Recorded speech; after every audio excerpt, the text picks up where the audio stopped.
Hello there, BookTube. Hope you're doing all right. Today I'm in a bit of a different location. I'm here by the radiator because it's nice and warm and cozy. But also the gerbils. My two gerbils, Gandalf and Pippin, are just over there keeping me company. So if I get distracted at some point, you'll know why. But today I'm going to be doing a tag, and I've got a cup of tea to keep me going. But I've also brought along an apple, and that's not only because it's the beginning of the year and I'm still under the delusion that I'm going to be eating a little more healthily this year, but also because I'm doing the Fab Four Book Quiz, which is a great Beatles related quiz tag created by Tom from Tom LA Books. And I was tagged to do this by Jack, the Rambling Raconteur, so videos by both of them will be linked underneath. But let's get right into the tag and let's see how it goes. So the first prompt is it's Paul McCartney talking about how he wrote the song Yesterday. And he says, I just fell out of bed, found out what key I had dreamt it in, and I played it. So the prompt is a book you dreamed about, or a book that inspired one of your dreams. And I don't really have an answer for this, mainly because I'm not very good at remembering my dreams. There was a brief period where I did write down my dreams after, the next day, and well, luckily for you, there was one dream that was sort of related. It involved a literary figure, sort of. And there's a weird dream where I was a classroom assistant on a field trip, and the bus was parked up at a service station because all the kids needed to have some lunch. So they were over in a canteen in the service station, and the bus was parked up, and I've been told to go over and just check that everything was okay on the bus. So I go over, and there's this one kid who's still on the bus and won't get off the bus, and he's like a full-on sort of emo. He's got dyed black hair and painted fingernails and skinny black jeans and black trainers and stuff. And it was one of those weird, one of those weird times in a dream when your brain is showing you one thing but telling you something different. Because I've got this emo in front of me in the dream, and yet at the same time I know that it's Percy Bysshe Shelley, the romantic poet. So that was a bit of a weird one, a bit of a weird literary sort of dream there, and that's the closest thing to a book turning up in my dreams. Then number two is it's Lucy in the Sky with Diamonds, a song sung by John Lennon. And so this is a book that talks about drugs, or was written under the influence of drugs. And I found this quite hard. I don't think I've read tons that falls into either category. Mainly I think because those kind of books don't particularly interest me. Although there is the Doors of Perception by Aldous Huxley, that does sound interesting, but I haven't read it and I don't have it. But I do have Brave New World by Aldous Huxley, and that does involve a certain amount of certain drugs being taken. There's the Soma drug that almost everyone in the book takes, which keeps them sort of content and at the same time blind to the world that they're living in. So that's an interesting commentary on maybe certain kinds of drug. But also then a book that, at least to me, reads like it was certainly written under the influence is John Berryman's Dream Songs. And I don't know for certain whether it was or not, but I'll try to remember to link in maybe a poem or two from the Dream Songs. And you can decide for yourself whether you think it's written under the influence or not. Then number three is Ringo Starr talking about the Beatles' success. And he said, "We thought we'd be really big in Liverpool." And so this is a book about someone who had far more success than what they expected, or a book that was far more successful than the author expected. And I found the first bit a bit hard, so I didn't really have an answer. I thought for a second I might talk about Great Expectations by Charles Dickens, but then I started double guessing, I suppose, because Pip is certainly better off later on in the book, or as the book develops, he's more wealthy by the end. But whether or not he's successful is maybe questionable there. But certainly a book that was more successful than the author expected is the Bell Jar by Sylvia Plath. I suppose it's quite a sad instance of this phenomenon when a book is more popular than the author expects, because it wasn't particularly popular in her lifetime. It was published shortly before her death, and initially, the reception to the book was fairly lukewarm. It didn't sell particularly well in the first few weeks or so, or maybe first few months, or first year or two, maybe, I can't remember. But yeah, really, it wasn't, thinking sort of long term, it wasn't really that long after she had died that it was considered such an important book and became like essentially a modern classic. And so I think this is quite a sad instance where a book became more popular than the author expected, because it is a great book, and it's just so sad that she didn't get that recognition in her lifetime, at least for that book. And then moving on, number 4, Sitting on a Cornflake, Waiting for the Van to Come. So that's I'm the Walrus, sung by John Lennon. I worked that out on piano a few weeks ago, and this has nothing to do with books or anything, but I was really surprised with the way the chords work. It's quite a cool song with the way the chords work, but anyway, tangent over. So this is a surreal book, or a book with surreal elements that you enjoyed. And I had a few ideas about what books to consider for this. The first book I thought of was surrealist poetry in English, but then I thought that was a bit lazy. I mean, it has surrealist right there, so I'm not really using my imagination there, so I decided not to use that one. Then I thought of The Hearing Trumpet by Leonora Carrington. Certainly has surrealist elements, but I actually didn't particularly enjoy the book, which I'm still a little sad about. I wish I had enjoyed it, but that's another story. But yeah, so it's not this. But then, third time lucky, I thought of The History of Danish Dreams by Peter Hoyk. And this just has every now and then the odd surrealist elements just kind of thrown in that just gives the book a little extra flair. And sometimes it's a plot element, sometimes it's just a detail.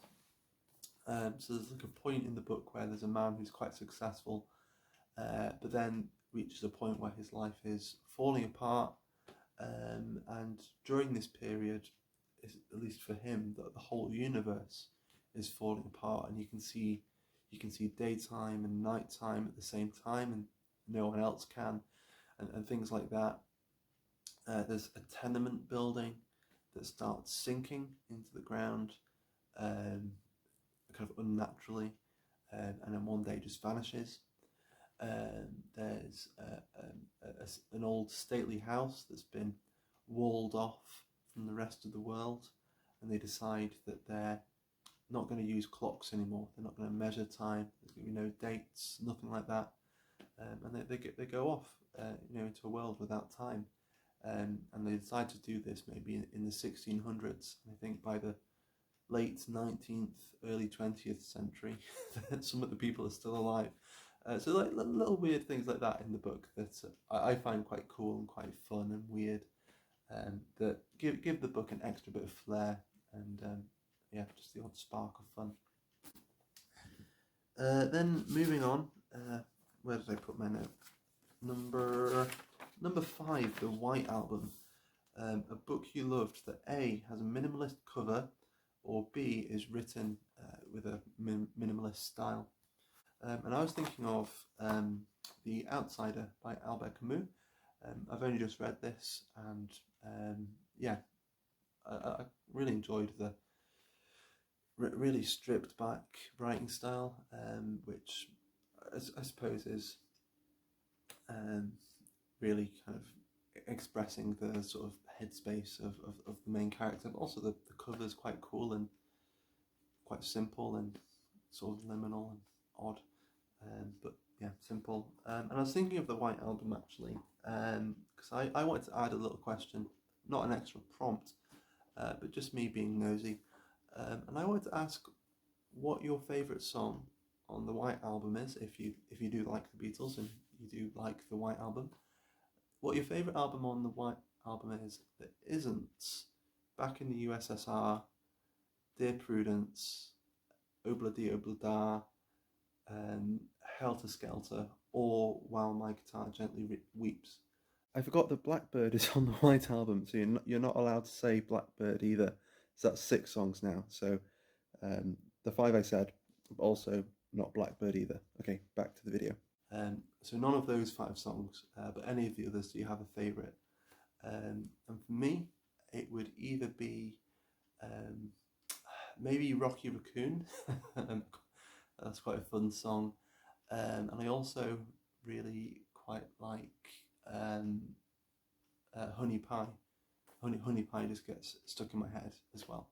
But I think if I had to choose between the two, I think I prefer Rocky Raccoon actually, it's quite fun. So yeah, feel free to answer that in the comments if you want. Let's move on to the actual the actual questions, Aaron. So number 6, Little Darling, it's been a long, cold, lonely winter. Here comes the sun. So that's George Harrison. So a book of poetry that you found uplifting, and I found this actually harder than I was expecting. Because I do read a fair bit of poetry, but maybe a lot of the poetry I read is quite sad. But also I was thinking that, I was thinking that maybe a certain individual poem I might find uplifting, but then I wouldn't necessarily think of the whole book as being uplifting. But I managed to settle on one book, and that's the Son of the Duke of Nowhere by Philip Gross. And a lot of the poems in this, if I remember correctly, are sort of memories or half memories, sort of dealing with themes of belonging and finding yourself in a new place, or in a place where you're different. Because he's see, it says on the back, he's thinking about his family's Estonian background, and so he's trying to think of his own identity and where he fits in, growing up in the UK, but being from a family that's from somewhere else. The way he deals with that has, at least for me, the right mix of kind of quite sad, but at the same time a kind of sincerity and honesty that gives it that lift, and I really appreciate. Then on to prompt number 7, so A Day in the Life, oh boy. An experimental book that's very uncommon for its content or format, but yeah, it works well. And for me, this might be the last time I mention this book, because I have mentioned it quite a few times recently, I think. It's the Book of Disquiet by Fernando Pessoa. I mean, this really shouldn't be a book at all. It's a book of scraps that were found in a chest after Pessoa had died. And I suppose I think somewhere on them they would have said that they were for the Book of Disquiet, but they weren't really in and of themselves a formed, thought out book.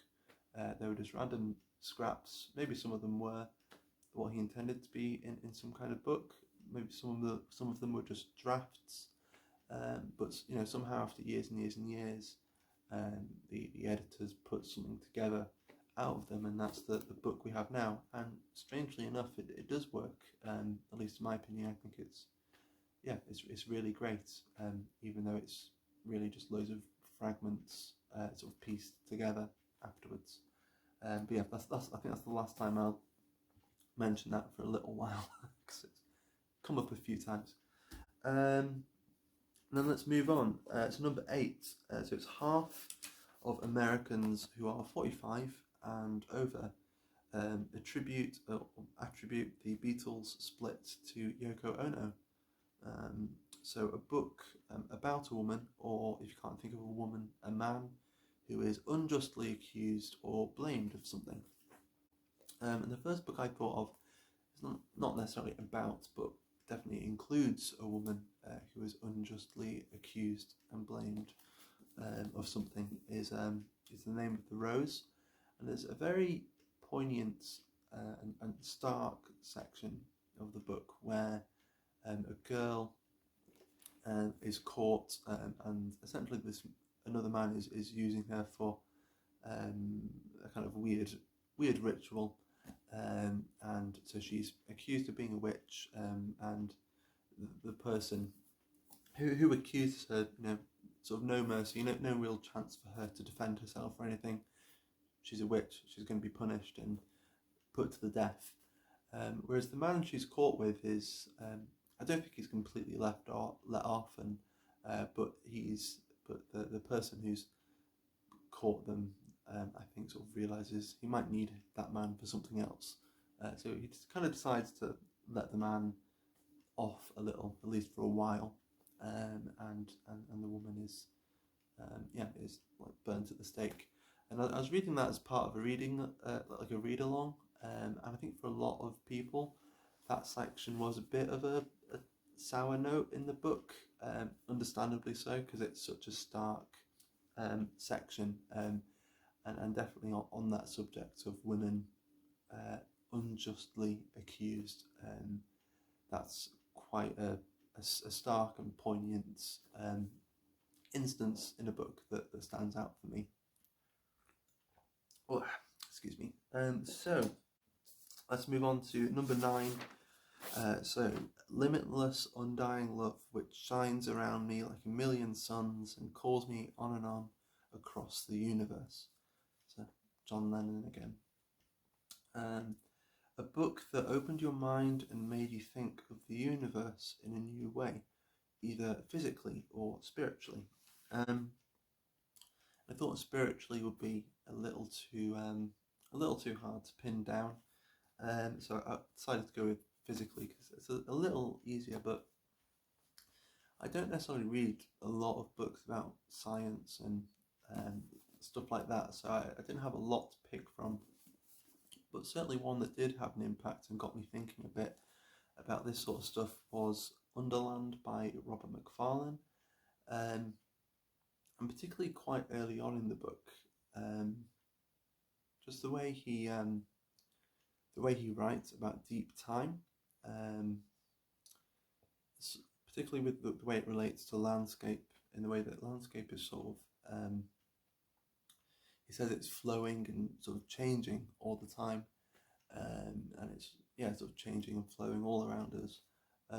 Only that our lives are too short, and they're just tiny in compared to the life of a planet or a mountain or whatever, and so to us they're solid and this is what they are, but with a different perspective that they're not, they're always changing and moving around, and I just hadn't thought of it in that way at all, and it just gave me a different perspective to landscape and to the world in general, and got some cogs turning in my head. And then finally, Mother Mary comes to me, speaking words of wisdom, let it be. So Paul McCartney. A book that you found very powerful and moving, despite its apparent simplicity. And for me, this is actually a book that could have been used for the Here Comes the Sun prompt, but I decided to put it in here. It's a book I'm reading at the moment.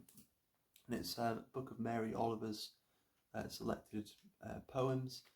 And really, yeah, these poems come across as very simple, but I think that simplicity is quite deceptive, because they are quite powerful and moving in their own way. I think mainly due to this apparent simplicity and her sincerity in writing, in her style. But yeah, there's certainly poems that, well, when I sit down to read them, I tend to only want to read maybe 3 or 4 or 5 at most. Not because they're hard or because they're too much, but just because I'm quite content just to read that number of them, and after that number, just kind of want to sit with them and I don't know, keep feeling the feelings that they've made me feel, and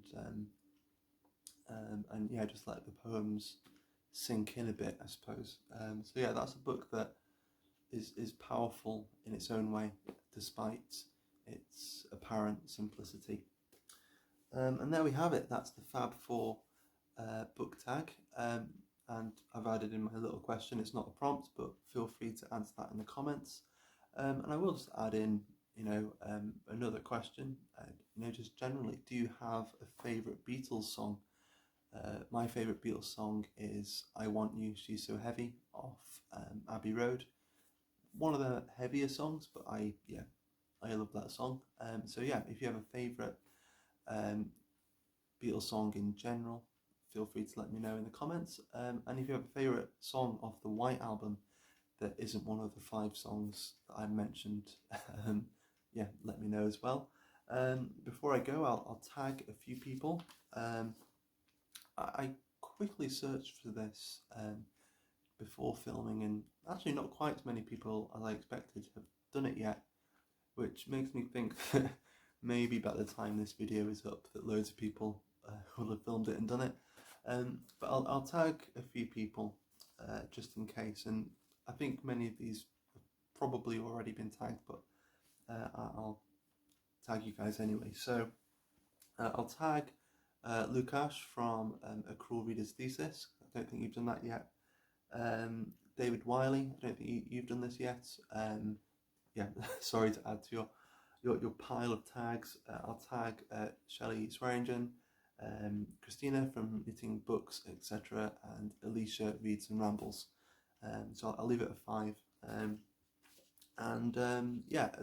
As always, if you have seen this, you think it's a cool tag, and you would like to do it, please feel free to consider yourself tagged, and yeah, please do it. And if you don't make videos but would like to let me or anyone else know, please feel free to have a think about it and share your answers somewhere. But there we have it. That's the Fab Four book tag. I hope you're having a great day and that you continue to have a great day, and I'll see you soon. All right, bye bye.